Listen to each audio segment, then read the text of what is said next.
Hi there everyone. Next up we'll take a look at a clock, Mantle Clock, which was made, and I say that with tongue in cheek, made by Smith's, the well-known maker of clocks and watches. Don't know the exact year, but it's several years old, and it's probably older than I think, to be quite honest. But what we're really looking at is not the pretty of the actual clock, which is quite nice. It's in a coloured plastic with sort of brass corner pieces or spandrels to give it the correct name. What we're looking at will be round the back, but let's first of all focus on that. Shows a tuning fork with battery, so we're told that it is a battery clock. In other words, we don't wind it up.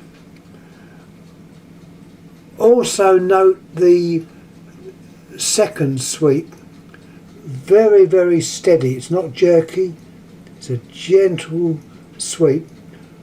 Most quartz do in fact step, but there are others which don't step and are smooth, but this isn't quartz.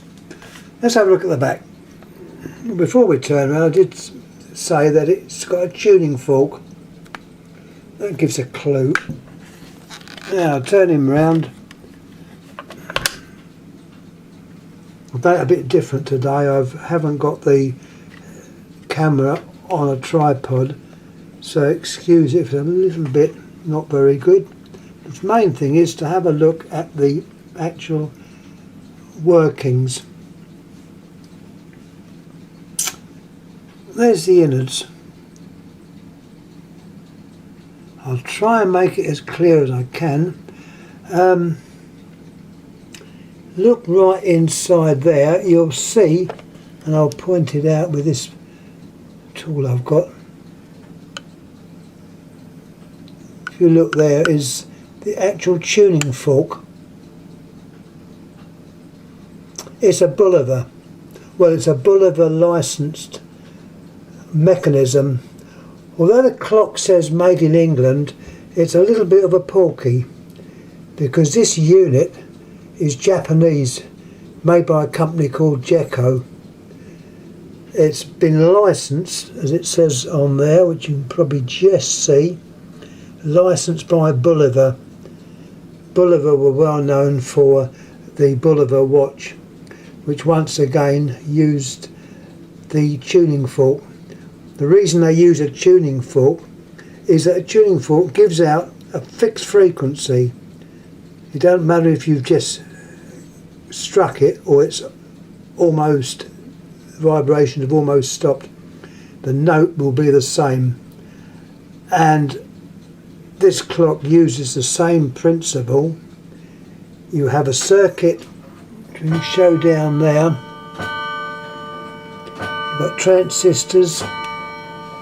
I will try and show it up as best I can. You've got a circuit down there which starts an oscillation. Now the oscillation is controlled, or it starts movement of the actual tuning fork. The tuning fork gives out a constant speed or tone, whatever you like to call it, and that is what controls the actual speed of the clock. So you have like a pulse being set up, or an oscillator being set up, but that's being controlled by the tuning fork. Adjustment is carried out by removing that cover, and by adjusting it slow or faster, you alter the length, the effective length of the tuning fork. Obviously, longer the tuning fork is, the frequency becomes less, and reducing the length, you'd speed it up. Mind you, those adjustments are fairly critical, so only adjust if you desperately need to. On the little name tab at the back, or which is under there, I don't know if you can see it, try and get a light as much as I can. I think it's so important to be able to see these things. No, it's got Smith's Industries, but that's on the actual case. Now it's underneath there. It's got Jekko Japan. It also says unadjusted. That means when they were made they weren't adjusted, they were just got going. And you often get that on clocks, it says unadjusted, which more or less means that the customer who buys it is left to do the final adjustments. Turn it over to the side and we can gain much more. Just turn the light. I'm using a high intensity light.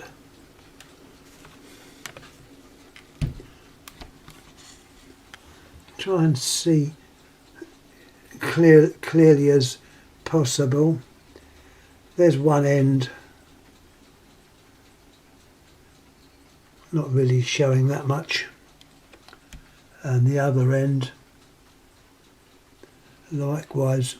You can see the adjuster for the tuning fork under the cover and the adjuster.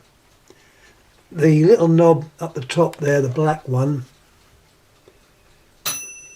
that is to adjust the hands and also to start it.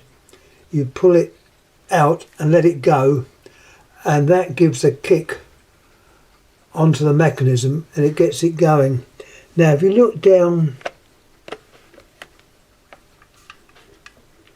get this light in the right place. Trying to see that I can show it.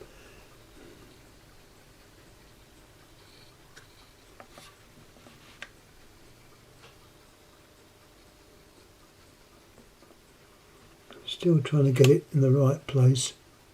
There we are. You can look down and see through that little hole or orifice. Some movement. And that tells you the clock's working. Also, if you've got good ears, it has a buzzing sound. I don't know whether I can pick it up on this. I don't think I can. I'll put that right close to it. But it gives out like a humming sound. Probably it's not peaking it up. It runs on a U11 size battery. I'm giving you the old names of these. I can't remember the new ones. U11 was what they were called years ago in England. The next size up were called U2. Sometimes SP2, but anyhow this is the U11 size, which is 1.5 volts. Use a normal battery in preference to a rechargeable, because a rechargeable is under 1.5 volts and it might not work the mechanism correctly. Anyhow, that's more or less all I've got to say on there. Nice little clock, nice little movement, worth picking up where you see them. They're not common now. This type of movement was put into various clocks, also wall clocks. The reliability is fairly good. Alright, I know today we talk of quartz, but before quartz you had these and ATO clocks, which I can talk about at some date. It's just interesting to see the history of these things. I'm glad I've got this because it's an example and it is working, because when these don't work they are well, let's put it like this, very, very difficult to get to work, and it's possibly just dirt that has caused the actual trouble. So make sure it's kept in a fairly dust-free place. Keep the cover on, and you'll have a nice little clock. Let's turn it round, just have a quick look at the front. Let's face it, most people, when they see a clock, they look at the front. Unfortunately, I don't. I like to see the ins inside. But as I say, that's the front of it. Made by Smiths. The little sign there means it's a tuning fork movement, licensed by Bulova. It's still going, as you can see. The seconds hand is nicely going around, a nice smooth action, and the timekeeping on these is pretty good. Alright, as I said before, you don't expect it to be perhaps the exact as a quartz movement, but nevertheless, for a collection of clocks and watches and things, it's a nice thing to have. Anyhow, any questions please ask. I'll try and get back to you if I know the answer. I might not know the answer, but I will try. Anyhow, thanks again for watching. Yeah, I think that's it. I'm trying to think if there's anything else on there. I want a quick mention that before I go, that the actual top here, the case, I think the reason it turned up at where it did, I think it was a boot cell, was that was actually broken. You can see the crack going across.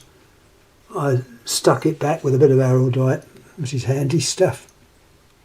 Anyhow, thanks again for watching. Thank you.